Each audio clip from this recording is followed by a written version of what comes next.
As serpentes.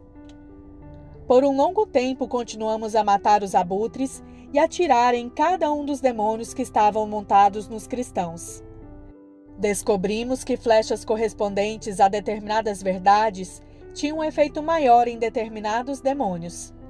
Sabíamos que teríamos pela frente ainda uma grande batalha, mas não estávamos tendo mais vítimas agora e tínhamos continuado a subir para além do nível de paciência. Mesmo assim, depois que aqueles cristãos tiveram os demônios atingidos e se livraram deles, bem poucos vieram para a montanha. Muitos deles tinham assumido a natureza dos demônios e continuaram no engano mesmo sem eles. Com a dissipação das trevas dos demônios, podíamos ver o chão em torno dos pés daqueles cristãos. Então, eu vi que suas pernas estavam amarradas por serpentes.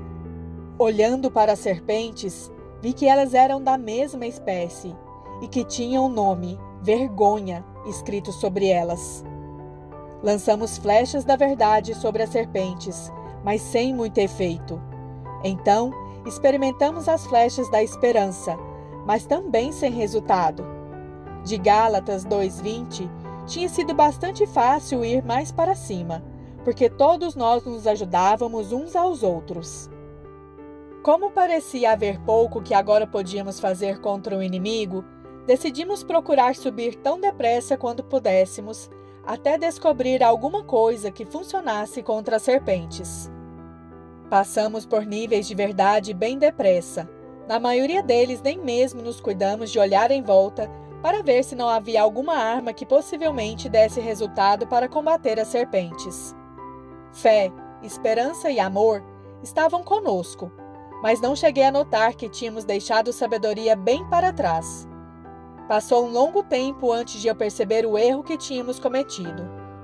Ela nos alcançaria no cume, mas por deixá-la para trás, isso nos custaria não termos tido uma vitória mais rápida e mais fácil sobre a horda maligna. Quase que sem termos tido qualquer advertência, chegamos a um nível que se abria para um jardim. Era o lugar mais belo que eu já tinha visto. Sobre a entrada deste lugar estava escrito: o amor incondicional do Pai. Esta entrada era tão gloriosa e convidativa que simplesmente não dava para deixar de entrar. Assim que entrei, vi uma árvore que sabia ser a árvore da vida. Estava bem no meio do jardim e ainda estava guardada por anjos de poder e autoridade que impunham respeito. Quando olhei para eles, eles corresponderam ao meu olhar. Pareciam amigáveis, como se estivessem estado nos esperando. Olhei para trás e havia agora uma hoste de outros guerreiros no jardim. Isso encorajou a todos nós, e devido ao comportamento dos anjos, decidimos passar por eles para chegar até a árvore. Um dos anjos gritou: aqueles que conseguiram chegar até este nível, que conhecem o amor do Pai, podem comer. Eu não tinha ciência de quão esfomeado eu estava. Quando provei a fruta, vi que era melhor do que qualquer coisa que eu jamais tinha provado. Mas me era também um tanto familiar. Ela trouxe à memória lembranças de um dia de sol, de chuva, de belos campos, do sol se pondo atrás do mar, mas até mesmo mais belo do que isso. Ela me fez lembrar das pessoas que eu amava. Com cada mordida eu amava tudo e a todos muito mais. Então, os meus inimigos começaram a vir à minha mente, e eu os amei também. O sentimento que eu sentia era em pouco tempo maior do que qualquer coisa que eu já tinha experimentado, até mesmo do que a paz em Gálatas 2:20 que sentimos ao chegar naquele nível. Então, ouvi a voz do Senhor que dizia: este é agora o pão de cada dia de vocês. Ele nunca lhes será retido. Vocês poderão comê-lo tanto quanto quiserem e com a frequência com que desejarem. Não há fim para o meu amor. Olhei para dentro da árvore para ver de onde a voz tinha vindo e vi que ela estava cheia de águias de cor totalmente branca. Elas tinham os olhos mais belos e penetrantes que eu tinha visto, Olhavam para mim, como se estivessem esperando receber alguma instrução. Um dos anjos disse: Elas atenderão o seu comando. Estas águias comem cobras. Então eu disse: Vão, devorem a vergonha que tem amarrado nossos irmãos. Elas abriram as asas e um forte vento veio que as levou no ar. Essas águias encheram o céu com a sua glória deslumbrante. Mesmo na altura em que estávamos, eu podia ouvir os sons de terror do campo inimigo quando viram que as águias tinham levantado o voo. O rei aparece. O Senhor Jesus em pessoa então apareceu bem em nosso meio. Ele tomou tempo para cumprimentar a cada um de nós pessoalmente, congratulando-nos por termos alcançado o topo da montanha. Então ele disse: Agora tenho que compartilhar com vocês o que compartilhei com seus irmãos depois da minha ascensão.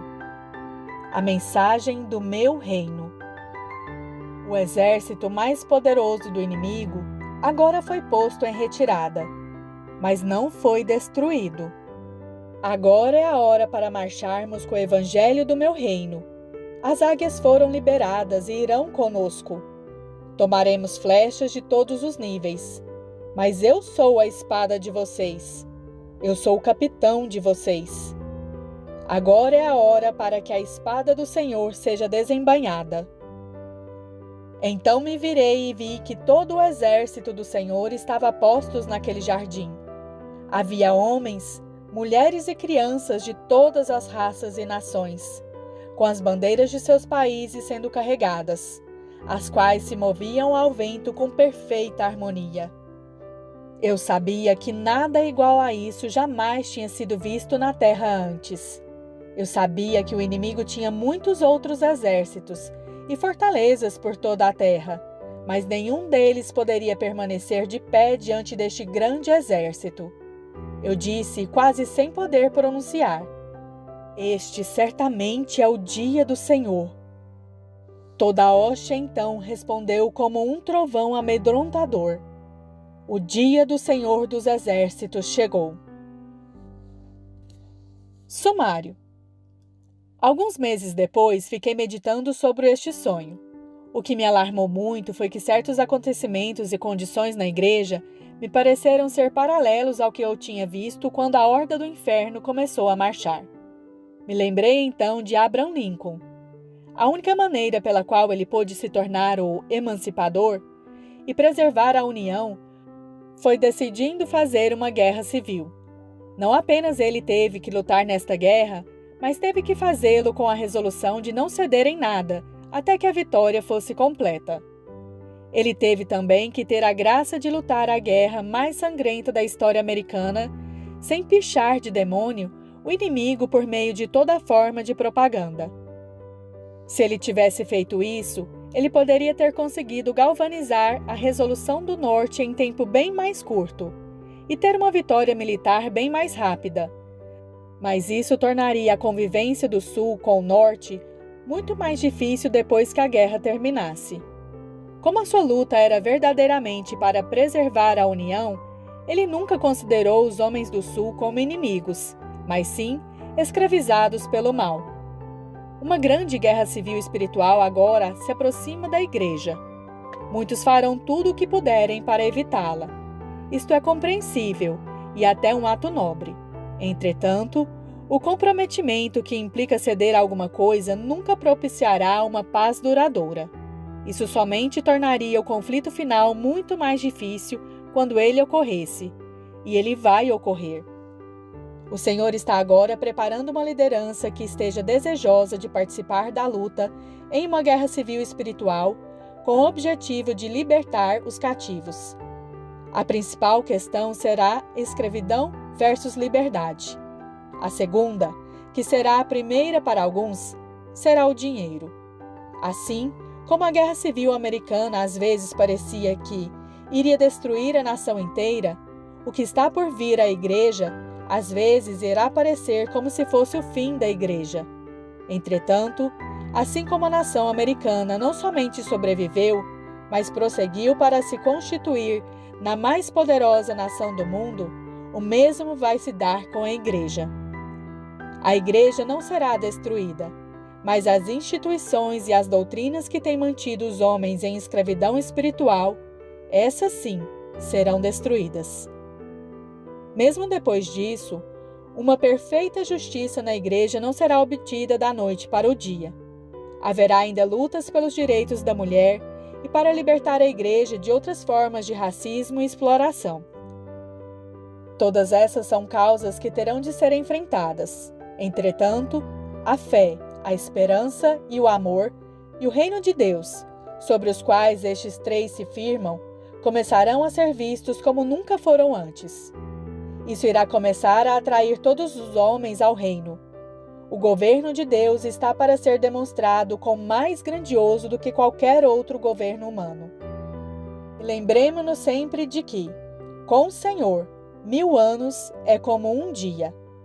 Ele pode fazer em nós em um dia o que pensamos que levará 1000 anos. A obra de libertação e de exaltação da Igreja será uma obra a ser realizada muito mais depressa do que possamos pensar ser humanamente possível. Entretanto, não estamos falando de possibilidades humanas.